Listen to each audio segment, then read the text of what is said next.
रामजीराव सकपाल मध्य प्रदेश के इंदौर जिले की सैनिक छावनी में military headquarters of war Mhow में तैनात थे। 14 अप्रैल 1891 को बालक भीमराव का जन्म महू में हुआ। उनकी माता का नाम भीमाबाई था, पिता का नाम रामजीराव था। वे एक सिपाही के तौर पर सेना में भर्ती हुए और अपनी मेहनत और लगन के बल पर सूबेदार मेजर के पद पर पहुंच गए। 25 साल देश की सेवा करने के बाद 1894 में सूबेदार रामजीराव सकपाल सेना से रिटायर होकर बम्बई में रहने लगे। जब भीमराव 5 वर्ष के थे तब बीमारी के कारण उनकी माता का देहांत हो गया।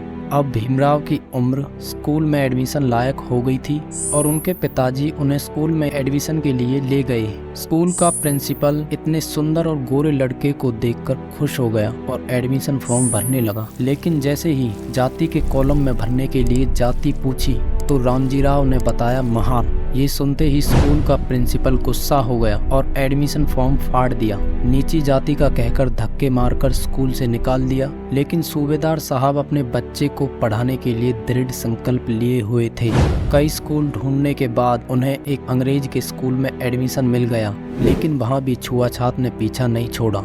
स्कूल में भीमराव पर कुछ शर्तें लगाई गई कि वो बच्चों से 10 फीट दूरी पर बैठेंगे और ब्लैक बोर्ड के पास नहीं जाएंगे। कई टीचर्स बाबा साहब भीमराव अंबेडकर को पढ़ाना नहीं चाहते थे क्योंकि वो अछूत यानी अनटचेबल जाति से थे। पढ़ने लिखने, अच्छी नौकरी और समाज की बात छोड़ दीजिए, अनटचेबल्स के लिए पानी पीने, रहने, अच्छे खाने की कोई व्यवस्था नहीं थी। समय इतना घिनौना था जब एक जीते जागते इंसान की परछाई से भी लोगों को परेशानी होती थी। अगर उन्हें प्यास लगे तो वो खुद मटके से पानी निकाल कर नहीं पिएंगे, चपरासी उन्हें पानी पिलाएगा। ये बात थी 1896 की। कई बार तो उन्हें पूरा दिन ही प्यासे रहकर गुजारना पड़ता था और घर जाकर वो पानी पीते थे। इतनी छोटी सी उम्र में उनके साथ ऐसा भेदभाव हो रहा था। बालक भीमराव के मन में यहीं से क्रांति की भावना जन्म ले रही थी। इसी तरह धीरे धीरे समय गुजरा और उन्हें ठीक तरह से पता चल गया था कि पूरे भारत देश में लाखों लोगों के साथ ऊंच नीच का बर्ताव हो रहा है। लोग पशुओं की तरह जीवन जीने पर मजबूर किए जा रहे हैं। जिस धर्म में भीमराव पैदा हुए थे उसमें मनुष्य की कीमत ज्ञान से नहीं बल्कि उसकी जाति से होती थी। इतनी समस्याओं के बाद भी उन्होंने पढ़ाई नहीं छोड़ी और 1907 में मैट्रिक परीक्षा पास की। एक अछूत के लिए उस समय मैट्रिक पास करना कोई साधारण बात नहीं थी। अब उन्होंने मुंबई के एल्फिंस्टन कॉलेज में दाखिला लिया।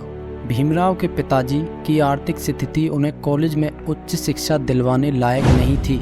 इस समय में मास्टर कृष्णा अर्जुन कैलुस्कर ने उनकी सहायता की। वे भीमराव को बड़ौदा के महाराज सयाजीराव गायकवाड़ के पास ले गए।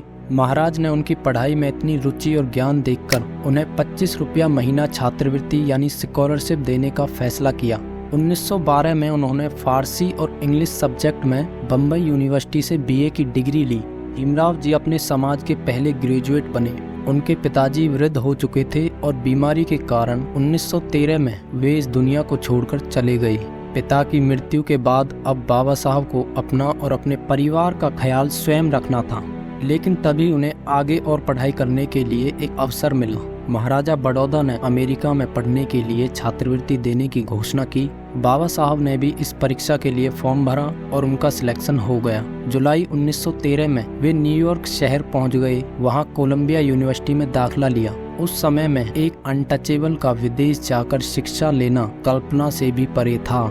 अमेरिका का वातावरण बहुत ही प्रेमपूर्ण और समानता पर आधारित था। बाबा साहब दिन में 18-18 घंटे तक पढ़ाई करते थे। वे पढ़ाई में इतने लीन हो जाते थे कि उन्हें लाइब्रेरी के बंद होने तक का पता नहीं चलता था और कई बार लाइब्रेरियन उन्हें ढूंढकर बाहर जाने के लिए निवेदन करता। भूख लगने पर वो एक कप चाय और आधे ब्रेड से काम चला लेते थे। कोलंबिया यूनिवर्सिटी में बाबा साहब ने 8 साल की पढ़ाई केवल 2 साल 3 महीने में पूरी की। 2 सालों की कठिन पढ़ाई करने के बाद बाबा साहब ने प्राचीन भारतीय व्यापार एंशिएंट इंडियन कॉमर्स किताब लिखकर एमए की डिग्री ली। शोध कार्यों में घंटों घंटों लगाकर बाबा साहब ने एक और किताब लिखी जिसका विषय भारत का राष्ट्रीय लाभांश नेशनल डिविडेंड ऑफ इंडिया। यह किताब 1916 में कोलंबिया यूनिवर्सिटी ने एक्सेप्ट की और उन्हें पीएचडी की डिग्री प्रदान की। बाद में यही शोध ग्रंथ ब्रिटिश भारत में राजकीय पूंजी का विकास नाम से पब्लिश हुई। इसके बाद बाबा साहब अमेरिका से लंदन चले गए। लंदन पहुंचकर अक्टूबर 1916 में कानून और अर्थशास्त्र की पढ़ाई के लिए लंदन यूनिवर्सिटी में एडमिशन ले लिया। कुछ महीने ही हुए थे अर्थशास्त्र की पढ़ाई शुरू किए और अचानक बड़ौदा राज के दीवान का पत्र मिला, जिसमें लिखा था कि स्कॉलरशिप का समय पूरा हो चुका है। प्रतिज्ञा पत्र के अनुसार आपको तुरंत आकर बड़ौदा राज में 10 साल नौकरी करनी होगी। बाबा साहब पर बड़ा दुख आन पड़ा। 21 अगस्त 1917 को वे बम्बई पहुंचे, लेकिन जिस जहाज में उनका सामान और बहुत सारी किताबें और थीसिस थी जो उन्होंने इतनी गहन अध्ययन के बाद लिखी थी, वो जहाज डूब गया। इस हादसे से बाबा साहब को बहुत ठेस पहुंची। कुछ दिन बाद बाबा साहब ने बड़ौदा राज में काम किया और बाद में बम्बई के सिडनहैम कॉलेज में प्रोफेसर के पद पर कार्य करने लगे।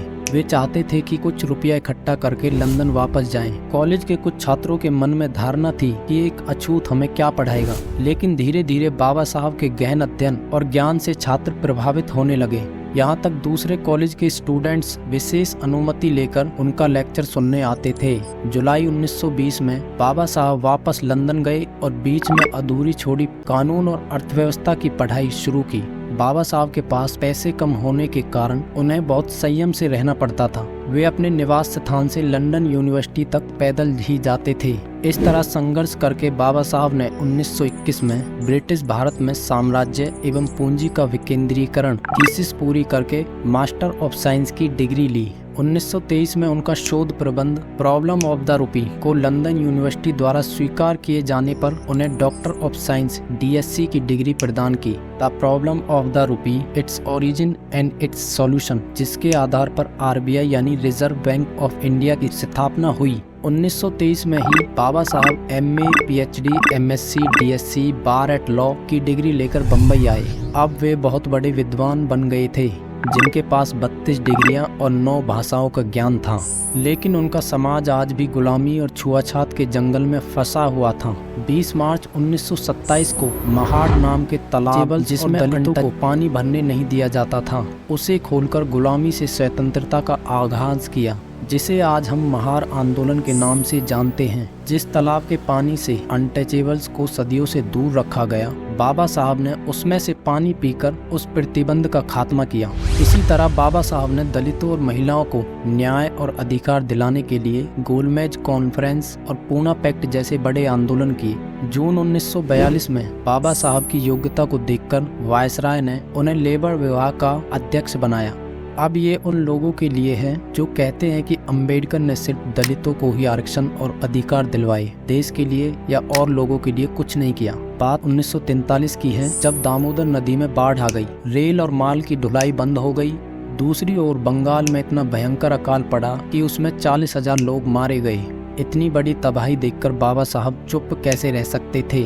उन्होंने कहा कि ज़्यादा पानी बड़ी समस्या नहीं है, यदि उसका इस्तेमाल ठीक से कर लिया जाए। तभी उन्होंने मल्टीपल डैम्स की योजना बनाई। उन्होंने सरकार और रियासतों को समझाया कि वे विकास के इन कार्यों में सहयोग दें। बाबा साहब के अथक परिश्रम से Damodar dam, Hirakud dam, Mahanadi dam, Songhati dam आदि जैसे बड़े बड़े डैमों को बनाया गया मात्र 4 सालों में, जबकि तुंगभद्रा डैम 20 सालों तक और भाखड़ा डैम 40 सालों तक लटकता रहा। इसलिए बाबा साहब को आधुनिक भारत का निर्माता कहा जाता है। उन्होंने लेबर डिपार्टमेंट में होते हुए मजदूरों के लिए बहुत काम किया। मिनिमम वेजेस एक्ट, न्यूनतम मजदूरी अधिनियम 1940 में पास करवाया। मजदूरों के लिए अनिवार्य बीमा योजना शुरू की। दिन में 8 घंटे काम का अधिकार दिलाया। मेडिकल सुविधा, मैटरनिटी लीव, काम पर चोट लगना या मृत्यु होने पर मुआवजे की सुविधा, अपनी मांगों को पूरी करवाने के लिए हड़ताल करने का अधिकार आदि बहुत से अधिकार बाबा साहब ने मजदूरों, गरीबों और महिलाओं को दिए।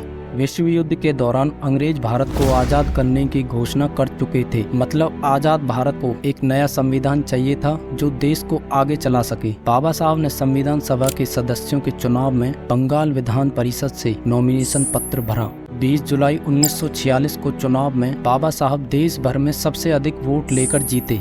30 अगस्त 1947 को बाबा साहब कॉन्स्टिट्यूशन की ड्राफ्टिंग कमेटी के अध्यक्ष बने। देश बहुत बड़ा था, 500 से भी अधिक रजवाड़े और रियासतें थी। सबको एक करने का दायित्व बाबा साहब के ऊपर था। इसलिए बाबा साहब को chief architect of the constitution of India कहा जाता है। बाबा साहब ने संविधान में दलितों और अनटचेबल्स को वो सब अधिकार दिए जिनसे उनकी सदियों पुरानी गुलामी की बेड़ियां तोड़ी गई। इस तरह बाबा साहब आजाद भारत के पहले कानून मंत्री बने।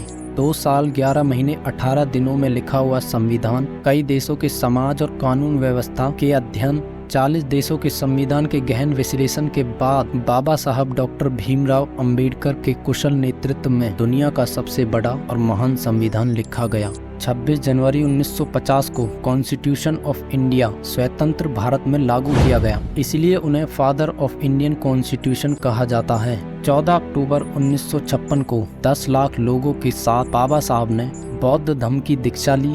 बौद्ध धर्म समानता, न्याय और प्रज्ञा पर आधारित है। बाबा साहब अंबेडकर का मतलब अनस्टॉपेबल, जिन्हें समस्याएं कभी रोक नहीं पाई। वे कहते हैं कि अगर आत्मसम्मान से जीना चाहते हो तो अपने आत्मबल को पहचानो। उनकी लाइब्रेरी में 50,000 से अधिक किताबें थी और 6 दिसंबर 1956 को दिल्ली में बाबा साहब चिर निद्रा में सो गए।